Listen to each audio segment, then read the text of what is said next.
Subhanallah walhamdulillah wala ilaha illallah wallahu akbar wala haula wala quwwata illa billahil aliyyil azim. Subhanallah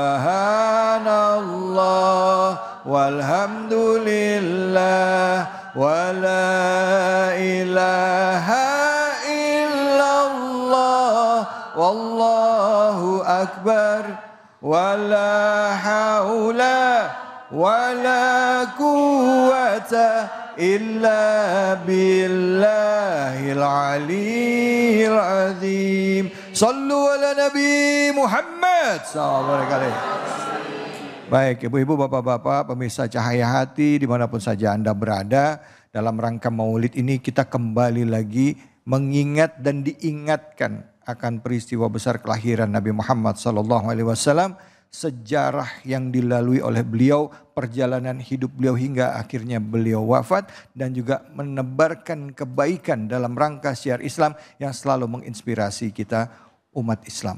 Bagaimana Islam? Lihatlah akhlak Muhammad, katanya begitu. Bagaimana Islam? Lihatlah akhlak Nabi kita, Nabi besar Muhammad sallallahu alaihi wasallam. Nah, untuk itu buat Anda yang baru bergabung, kami tadi mencoba mengkaji surah Al-Ahzab ya. Tadi sudah dari ayat 1 sampai ayat 12. Nah, selanjutnya kita dengarkan ayat 13. Seterusnya bersama dengan guru kita Al-Habib Habib Nabil Al-Mursawa. Silakan Habib, fadhol. Bismillahirrahmanirrahim. Alhamdulillah wassalatu wassalam ala sayyidina Rasulillah wa ala alihi wa sahbihi wa mawalah, amma ba'd. Bapak Ibu sekalian dan juga para pemirsa, anak-anakku sekalian yang di televisi Cahaya Hati Indonesia dimanapun berada. Tadi guru kita Habibana Muhammad Ibn Syahab sudah menyampaikan banyak hal tentang, apa tadi Bu? Masih ingat? Sifat-sifat orang munafik. Ya. Qulubihim maradun. Kerjanya apa tadi? Membisik-bisikan. Nah, bahkan tadi fi qulubihim marad, ya. Di dalam hati mereka ada penyakit. Dalam ayat yang lain, fazadahumullahu marada. Allah tambah penyakitnya itu. Karena terus-menerus suuzon sama Allah. Itu sifat orang munafik adalah suuzon sama Allah. Benar enggak sih Allah tuh baik sama kita? Benar enggak sih Allah tuh Rahman Rahim? Kok saya dikasih cobaan begini? Kok saya hidupnya berat begini? Itu sifat orang munafik. Kita jangan begitu, ya. Yakin sama Allah, ya. Nah, Bapak Ibu sekalian, saya ingin lanjutkan pembahasan kita, yaitu Al-Ahzab ayat 13 sampai 17, ya. Saya bacakan panjang-panjang ayatnya ini, ya. Hari ini panjang terus ini Dokter David ayatnya, tafsirnya. Ajib. Ajib, Masya Allah. Bismillahirrahmanirrahim. Wa idh qalat ta'ifatun minhum ya ahla Yathrib la muqama lakum farji'u wa yasta'dinu fariqun minhum an-nabiyya yaquluna inna buyutana 'aurah wa ma hiya bi'auratin in yuriduna illa firara.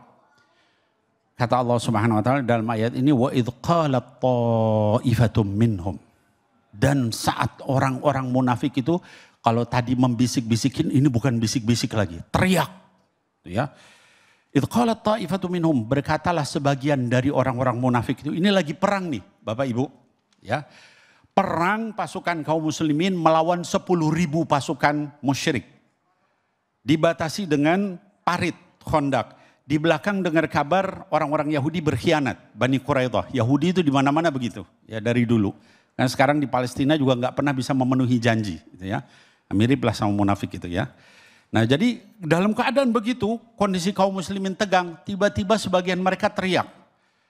Ta'ifatun minhum. Ya ahla Yathrib la muqama lakum farji'u. Wahai penduduk Madinah. Gak ada gunanya kamu berdiri di situ. Ikut perang. Pulang semua. Bayangin. Ya, bahaya enggak Bu begitu ya. La ilaha illallah. Nah, kemudian wa yasta'dinu fariqum minhum ya an-nabi. Sebagian lagi minta izin. Orang munafiknya ada yang terang-terangan munafiknya, tapi ada yang halus. Bahayanya yang mana, Bu? Sama-sama bahaya sih sebenarnya. Tapi yang halus lebih bahaya kali ya. Ya. Yang halus bilang apa? Dia minta izin sama Nabi, pura-pura. Ya. Apa kata mereka? Yaquluna inna buyutana aurah. Rumah kami ini nggak ada penjaganya ya Rasulullah. Ini pasukan ini nanti dia memperkosa istri saya, anak saya, alasannya macam-macam. Ya. Padahal semua orang juga lagi perang. Gitu ya. Wa ma hiya bi'aurah. Allah yang jawab. Bukan karena rumah mereka tidak ada yang jaga. Iyuriduna illa firara. Mereka itu cuman pengen kabur.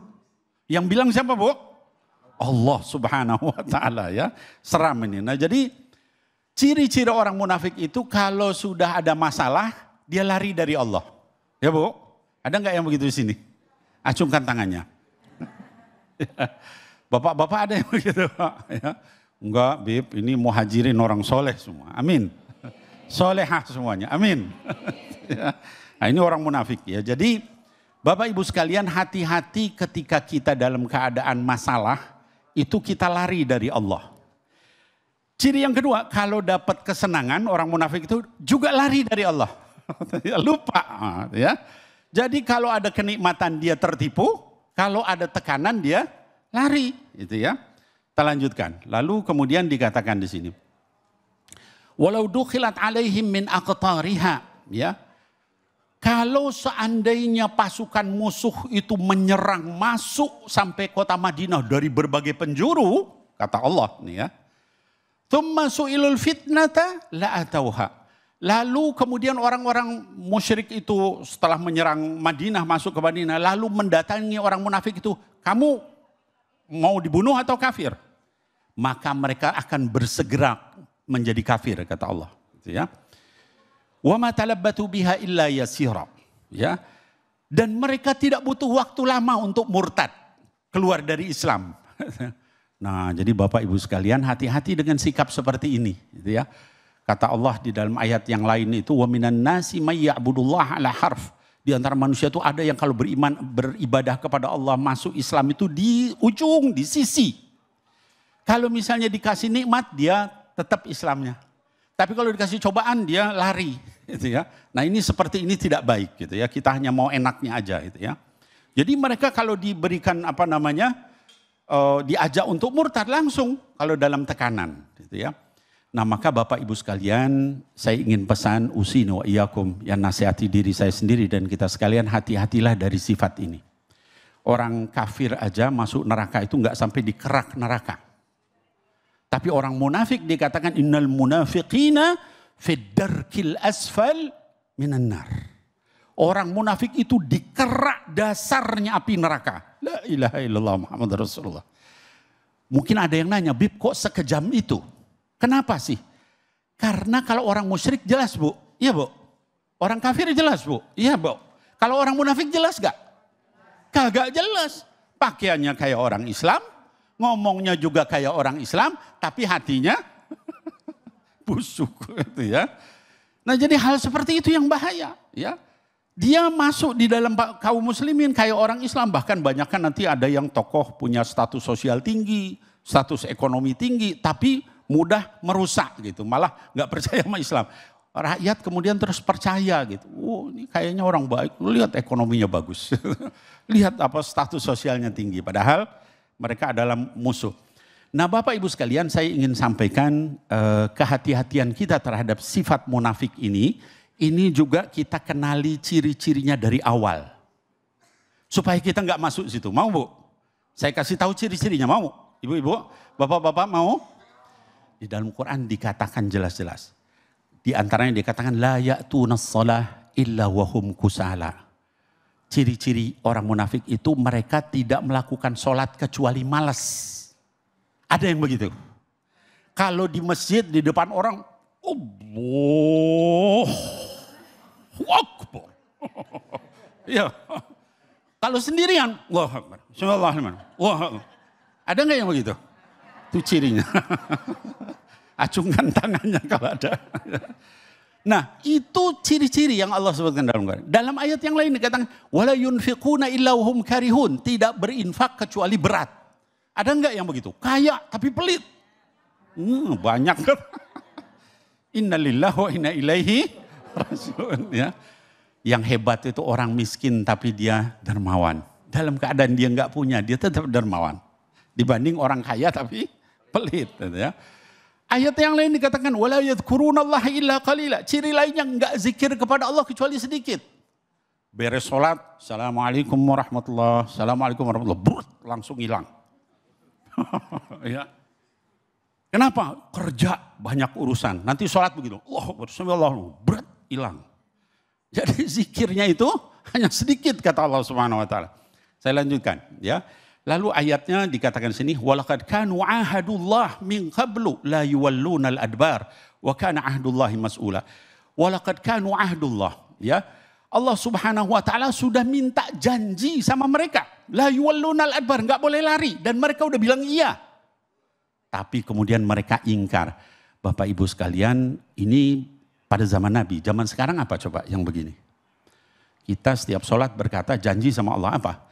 Inna salati wa nusuki wa mahyaya wa mamati lillahi rabbil alamin. Sholatnya begitu. Ketika sholat janji sama Allah. Tapi apa benar kita hidup mati kita itu hanya untuk Allah? Ya. Ingat itu nanti ditanya sama Allah Subhanahu wa taala. Kalau hidupnya untuk hal yang maksiat, untuk korupsi, untuk bikin kekacauan dan sebagainya, maka janji itu nanti ditanya sama Allah. Mudah-mudahan Allah menyelamatkan kita semua. Amin ya Allah ya Rabbal alamin. Alhamdulillah, terima kasih banyak Habib. Sama-sama. Bu.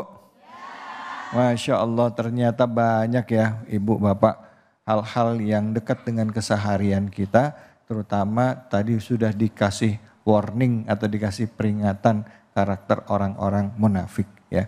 Di dalam era zaman sekarang ya, di mana era ini kita nggak bisa bedain mana benar mana salah. Istilahnya itu post-truth.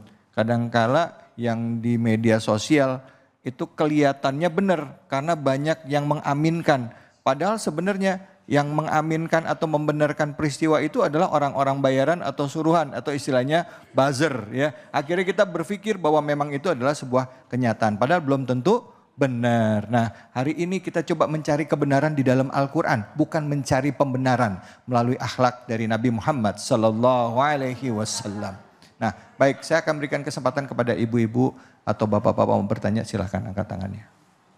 Baik. Silakan.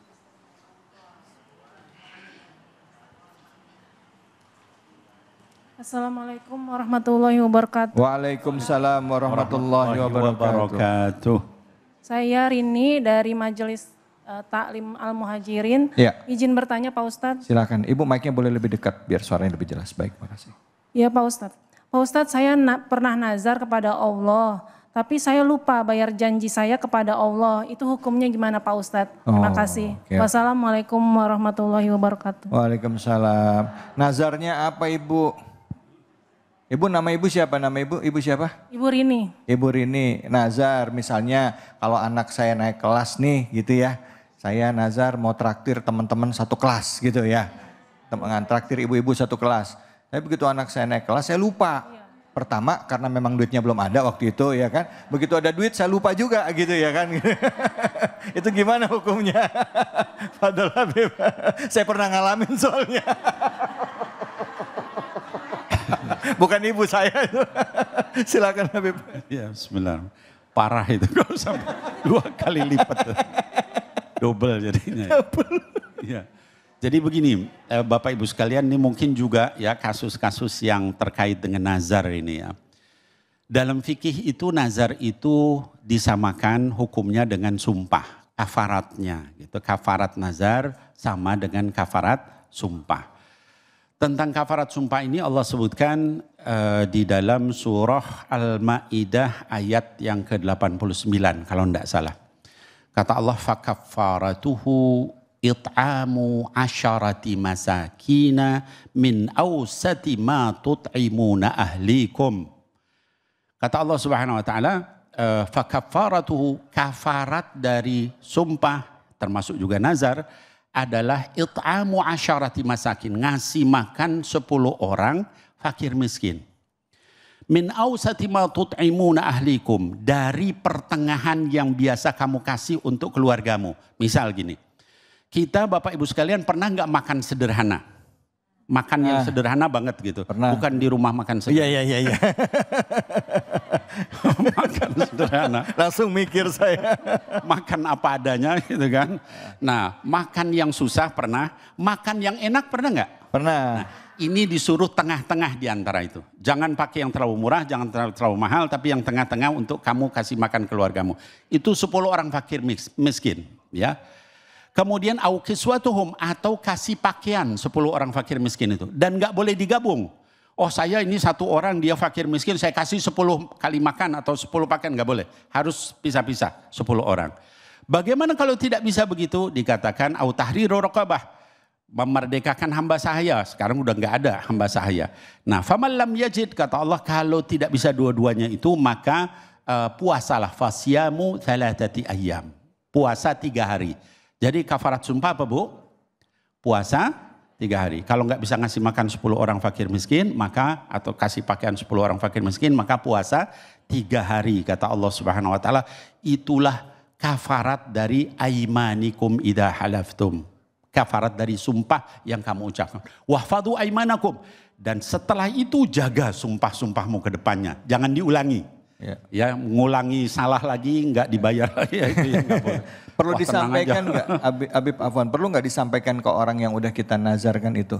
Perlu nggak kita bilang maaf ya saya belum bisa mewujudkan nazar saya atau gimana gitu? Gak perlu ya? Iya, kalau misalnya kita belum melafaz sama dia baru dalam hati nggak perlu juga nggak apa-apa. Kan itu bainana wa bainallah. Oh iya betul. Tapi kalau kita udah pernah ngomong nanti kalau saya ini ya kita harus minta maaf, minta halal gitu ya sama orang itu. Baik ya. Makasih banyak Habib. Sama-sama. Baik, jelas ya Bu ya? Jelas ya Bu? Ya, kemarin sama siapa nazarnya Bu? Hal ini dekat dengan keseharian kita, kadang bagi kita nganggapnya gampang ya, tapi tadi dijelaskan oleh Habib bahwa kalau kita udah nazar ya, tadi sampaikan Rasulullah mengajarkan kepada kita, pertama ada tadilah memberi makan kepada 10 fakir miskin, 10 orang ya, orang yang berbeda-beda.